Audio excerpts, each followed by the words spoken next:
can hear the bearings. That's what you got. Bad fan bearings. Step 1. Lockout, tag out. Alright, this motor, OEM, 2-speed motor. This specific motor was like $600 and something, my cost. So, this is its companion motor, which is all the same things. It's just slightly different, but the body size is the same. The wiring setup is slightly different, and I do need to figure out what I'm gonna do here. My initial thought was to not, I was just gonna wire this to run full speed all the time. We don't need the 2-speed motor to save the equipment dollars, but I mean, this is also a 2-stage motor, so if it's easy enough for me to just put terminal ends on that, but I have to play with right, the alternative is, right, so let's pretend, so the white's going to be the neutral, and let's say the black is the high speed and the red is the low speed, which, you know, let's just go with that. I could actually just wire in the regular all the time 2-prong terminal on that fan to my black and white, and it's just going to run full speed all the time.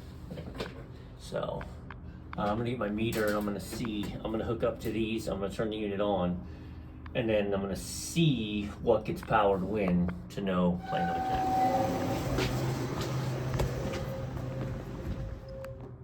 Okay, stuff like this is in part why so many service companies, and if you are a service company, then chime in, and if you're an owner or a technician didn't understand, this is why we only want to sell OEM parts, right? Not only from a price perspective, right? It's a $600 motor. I would much rather sell him 2 $600 motors, right? It's better for me, but it's worse for him.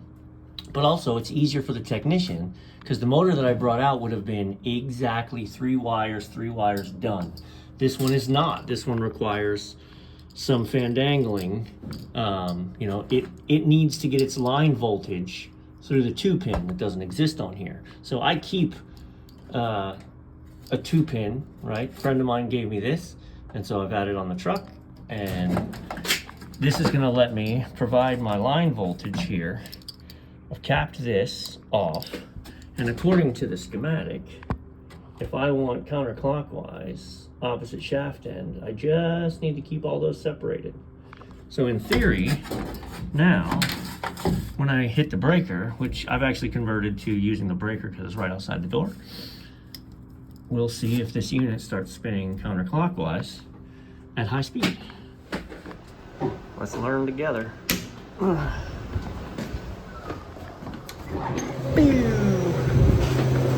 Well, we got the screamer, and this is actually spinning clockwise right now. Wait, that's what I need. Oh yeah, counterclockwise, opposite shaft end. So, is that the right speed? Unsure. Alright, so fun observation. I fired it up and they were both running the same speed, this speed, before it hit call, which should have been slow speed. But then it called and it didn't change. So even this $600 variable speed motor, it's just running single speed all the time anyway. Like, really? And this box, look at it. This box is 6 by 6.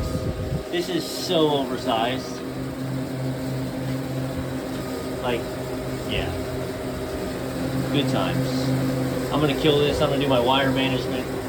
And this is actually the one that's squealing worse. That one was grinding a little bit. This one's squealing worse sporadically. So we're definitely changing both. We're about 2 hours away from home base. So we weren't gonna come out here and not give it the works. All right, so to my original point, you don't want your technician to have to be out here and figure out, did I wire it to spin the right way? Did I wire it to run the right variable speeds? Am I, you know, just, you want them to plug and play it. But I'm a fairly small company. I can offer options to the owners, which I did, right? Hey, different fan motor and different blade, because you'll see that one's screwed on. But it's still, you know, a quarter of the cost of the OEM motor. So what we're gonna do is we're gonna crimp terminal ends, male terminal ends on here so that I can tap in up there proper. And then here, these just need to be capped off. And so here's how I do it. You cut them at different lengths and you don't unsheath them. And now I can just electrical tape them. And since I cut them at such different lengths, I don't have to worry about them arcing or touching each other. All right, so I didn't even have to cut the shaft. You can put in super cheap motors. They don't last. The Fastgo aftermarket ones, they don't last, and you have to cut the motor shafts. So begrudgingly, I have to turn this unit on, let it run for a minute, because in case you didn't notice, we're at an ice cream joint, and we got to get the freezer temps down.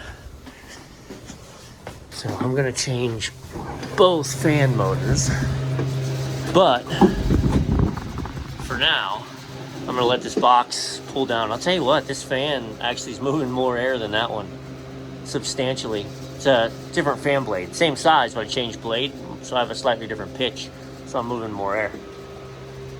So we're gonna let the box pull down, which sucks, because then I'm gonna have to come in here and work in 0 degrees again. But all right, well, we pulled down to 2 degrees and I killed it. So, all right, let's change this one. This one will be quick because I've done all the science of how to wire it. And while this was cooling down, I have the other one all wired. So I'll show you. I had to come in here because the music is rocking out there and we're gonna hit a strike for sure. Copyright strike. All right, so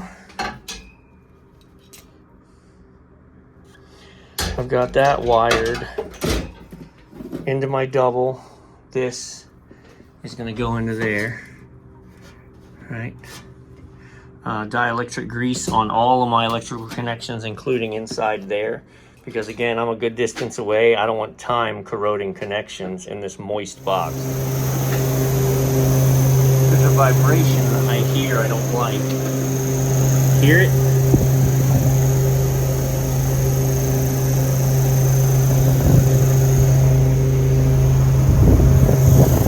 Sounds like it's coming from this side. I'm gonna leave this run for a little bit. Let the box pull down, and then I may pull that side apart again and see.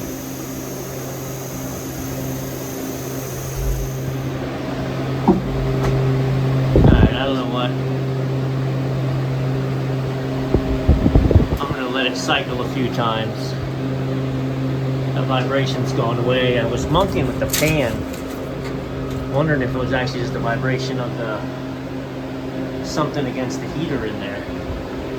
Alright, love it. -7. Nice quiet. Done.